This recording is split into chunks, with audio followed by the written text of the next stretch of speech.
ఎలా చేయగలుగుతారు? ఇంత కీడు, ఇంత పాపం, ఇంత మనస్పర్ధాలు, ఇంత బాధలున్నాయి. మోసపోయాము బ్రదర్, వాడుకొని వదిలేశారు బ్రదర్. నమ్మి డబ్బులు ఇచ్చాము, మోసపోయాము బ్రదర్.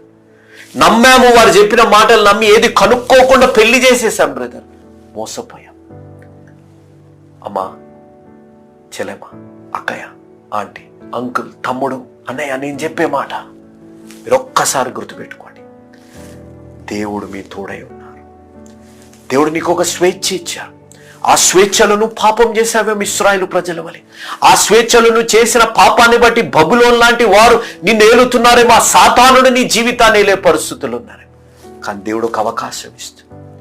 కోరేషు లాంటి వ్యక్తి ద్వారా, దేవుడిని ఎరగని వ్యక్తి అయినప్పటికీ దేవుడు అలాంటి వ్యక్తి ద్వారా నా జీవితాల్లో ఒక స్వేచ్ఛని కలిగించాలని, నా జీవితంలో దేవుడి యొక్క ప్రణాళిక చీకటి లాంటి జీవితంలోంచి దేవుడు తిరిగి వెలుగులోకి తేవాలని